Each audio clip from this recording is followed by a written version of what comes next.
Cowboys Wire put out a deal that I thought was pretty interesting. I've kind of been checking all the things that they've been doing of here late. I think they always do a pretty decent job with their opinions on things and kind of make you think about different things with in regards to the football team. And they put out a list of potentially 10 running backs that the Dallas Cowboys could go. Now, Zach, I'm going to go to you real quick on this one. Yeah.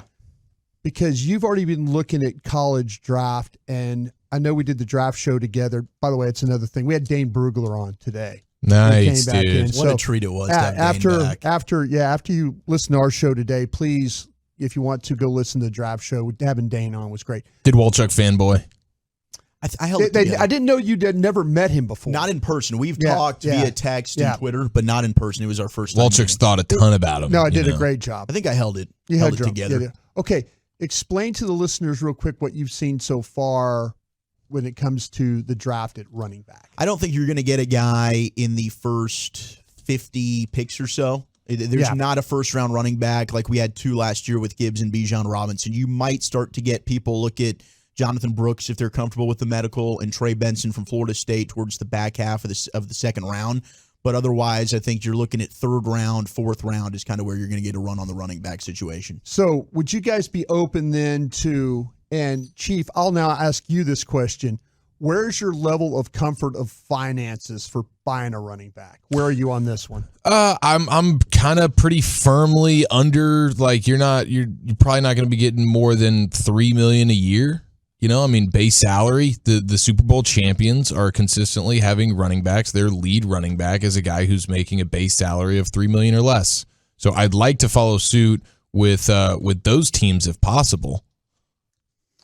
All right. Now, Gavin, do you agree with Chief on that about he's trying to keep this down, or are you going to spend a little bit more than that? No, I'm definitely siding with Eric on this one. I think McCaffrey is an outlier. I think there are maybe a handful of outlier performances every year in the NFL from running backs.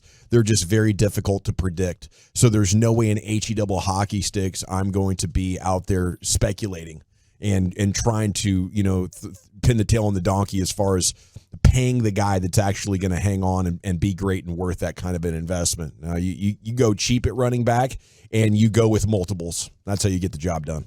Any thought about bringing Tony Pollard back at all? 100% not. No, I think he's done. Okay. If that's the case, then let's compare then what we can do. According to the Cowboys Wire, they've given you 10 running backs. Now, I'm going to give you a little heads up here. Tony Pollard is one of the 10 running backs that they've listed here. So there's really 9 other guys that you're going to have to go through. Is this like free agent opportunities? This is free agent opportunities for your Dallas Cowboys. Now, and that makes sense. Tony Pollard's a top 10 free agent running back. All right. Sure. You guys tell me, is there any one of these running backs that we're about to talk about going to fit under your price point? Okay. Because Zach and I are agreeing this running back class is not where you need to go. If you're trying to draft your all-star running back. It might, if you're 4th, 5th round, maybe, but there's not going to be likely a running back or running back run. The best running back is Brooks, Jonathan Brooks from Texas. Yeah, from Texas. And then I like Trey Benson from Florida State. But yeah, I mean, again, these aren't guys that you're so anybody that you take, most likely you're going to want in a tandem. Okay. Zach Moss. We talked about Zach Moss with the Indianapolis Colts. Yeah, that's a guy who's probably played on extremely cheap contracts his entire career. Okay, Zach Moss is 26 years old. His career numbers, if you want to look at those, he's played 53 games for 484 yards. 484 carries for 2,076 yards. That's 4.3 yards per carry, 14 touchdowns in his career. Do you think he fits into your price point? Yes. Okay, so Zach Moss would then be a consideration for you guys? Yeah. Okay. The next one would be Josh Jacobs from the Las Vegas Raiders. Jacobs has played 73 games in his career. He's rushed the ball for 1,305 times for 5,545 yards. That's 4.2 a carry, 46 touchdowns. Does Josh Jacobs fit? Or would you consider going a little more to get a guy like Josh Jacobs? He definitely doesn't fit the price point. He just made $11 million, and I think was on the franchise tag. He's going to be wanting to get over $8 million, I'm sure. And he's had some bad seasons. He's had 2 good ones and 3 bad ones. There's no way. Yeah. I mean, I would just say all the millions that you want to throw at any one of these Josh Jacobs or Derrick Henrys or Saquon Barkleys or whatever, just reinvest that into your offensive line. Just take all those dollars and just make it into your offensive line, and now you can bring Zach Moss into the picture for $1 million, and he looks like he's an above-average running back. Okay, then Saquon Barkley would be the next one that they have on the list. So in your eyes, that's a no. Yeah, he's probably going to make considerably more than what I'd be willing to throw around. Okay, Devin Singletary from the Houston Texans would be your next one. Now, I like that name. Okay, Singletary's played 37 games. He's carried the ball 888 times for 4,049 yards. He's averaging 4.6 a carry, 22 touchdowns. He's 5'7". He's 203 pounds. He's the smallest player. He's the Lightning. He's not the Thunder. Okay. He might be perfect for the tandem we're talking about. You draft a guy in the 3rd or 4th, and then you have Devin Singletary and him share the load. And he just signed a $2.75 million contract for 1 year with the Texans, $2.5 million guaranteed. So he fits around the $3 million mark. Yeah. Okay. So we've got Devin Singletary would be an interesting guy as far as us going out and getting a veteran guy, right? Mm-hmm. Viable option. Joshua Kelly from the Los Angeles Chargers is the next one on this list. Kelly has 54 games, 320 carries for 1,148 yards. That's 3.6 a carry. That's 6 touchdowns. Now, he's 5'11". He's 212 pounds. He's 26 years old. So he doesn't have a lot of mileage on him, though.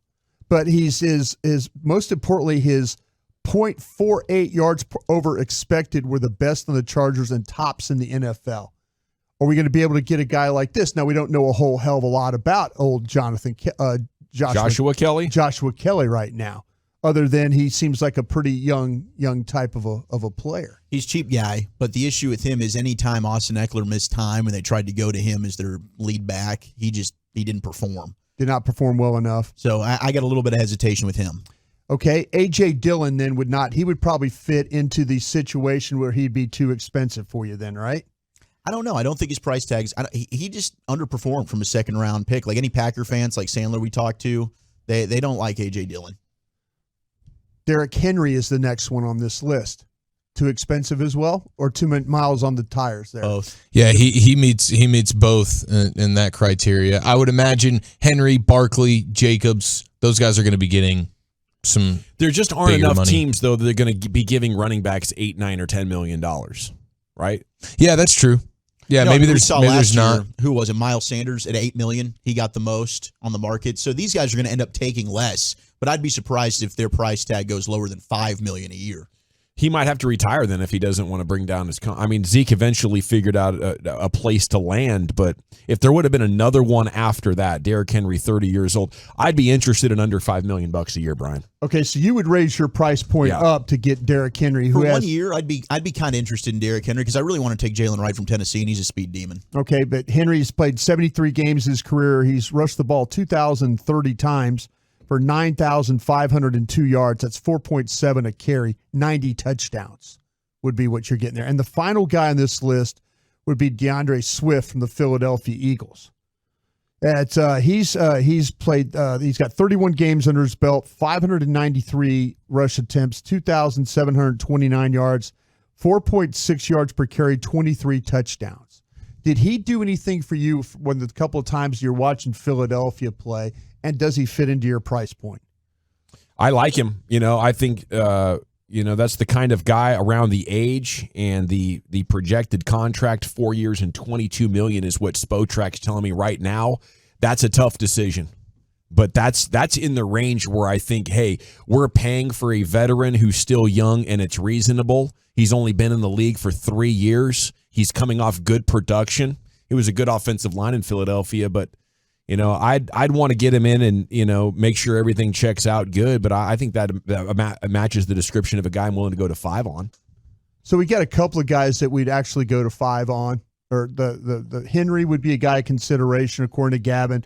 Also Swift. Yeah. And then the price points that we were kind of thinking about was Singletary, guys like that, right? Yeah. That's what we were looking at. Yeah, Okay. Moss and Yeah, Moss and Singletary. Singletary. Moss had a really strong year. He said he wanted to go back to Indianapolis, but he'd probably be number one on the list for me. There you go. All right, gentlemen, thank you. Appreciate that.